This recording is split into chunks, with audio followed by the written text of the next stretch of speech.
పింఛన్దారులకు July 1న ఇంటి వద్దే నగదును పంపిణీ చేస్తామని మంత్రి డోలా బాల వీరాంజనేయ స్వామి స్పష్టం చేశారు. గురువారం ఆయన తాడిపల్లి సచివాలయంలో మాట్లాడుతూ టీడీపీ ప్రభుత్వం ఎప్పుడు సామాజిక పద్ధతి పాటిస్తుందన్నారు. సీఎంగా చంద్రబాబు బాధ్యతలు తీసుకున్న వెంటనే mega DSC land titling act రద్దు, పింఛన్లు పెంపకంపై సంతకం చేయడమే అందుకు నిదర్శనమన్నారు.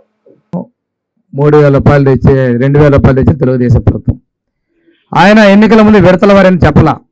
అసెంబ్లీలో మాకు దాని గురించి మేము ప్రశ్నిస్తే మా రామానాయుడిని నోరు మూసుకో బయటికి వెళ్ళిపో మైక్ ఇవ్వద్దని మాట్లాడింది మీరందరూ కూడా చూశారు మీడియా ద్వారా. అంటే అసహనం. విడతల వారీగా మొదటి సంవత్సరం 250 రూపాయలు 2 సంవత్సరాలు పెంచాడు. ఆ తర్వాత ఇంకో 250. విడత అంటే ఆయన విడతల ముఖ్యమంత్రిగా చివరిగా మిగిలిపోయాడు. ఈరోజు మేము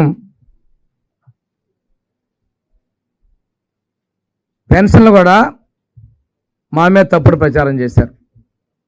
ఏది ఆడలేక మధ్యలోడు, ప్రభుత్వం నువ్వే, ముఖ్యమంత్రి నువ్వే, నీ చెప్పు చేతలు అధికారులు ఉన్నారు, కానీ పెన్షన్లు ఇచ్చే విధానంలో మార్పులు తీసుకొచ్చి తెలుగుదేశం ఏదో మిమ్మల్ని ఇబ్బంది పడుతుందని చెప్పేసి ఒక తప్పుడు ప్రచారం చేసి ఓట్లు తెలుగుదేశం నుంచి లబ్ధి పొందాలి, ఓటర్స్ నుంచి లబ్ధిదారుల నుంచి అనే విధంగా ప్రయత్నం చేశారు. అయినప్పటికీ ఈ రాష్ట్ర ప్రజలు మీ తప్పుడు ప్రచారాలను నమ్మలేదనే విషయాన్ని కూడా మీరు ఒకసారి గమనించుకోవాలి.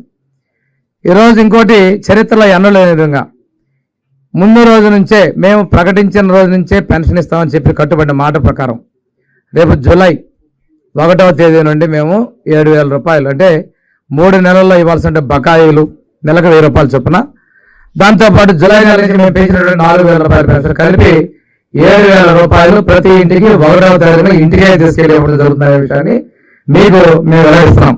దీని మీద కూడా తప్పుడు ప్రచారం చేశారు. తెలుగుదేశం ప్రభుత్వం వస్తే మళ్ళా మీరు కార్యాలయాలకు వెళ్ళాలి, దాన్ని ఎన్నికల ట్రెండ్ క్రియేట్ చేసి ముందు కొన్ని రోజులు పంచాయతీ ఆఫీసు, ఆ తర్వాత బ్యాంకులు పంపించడం, ఇవన్నీ చేశారు. నేను చెప్పిన దాని ప్రకారం 1వ తేదీన ఇంటి వద్దనే జూలై నెలలో 7,000 రూపాయల పెన్షన్ పంపిణీ చేయబోతున్నాం కూడా మీకు తెలియజేస్తాను. ఇంకో విషయం వస్తే అలాగే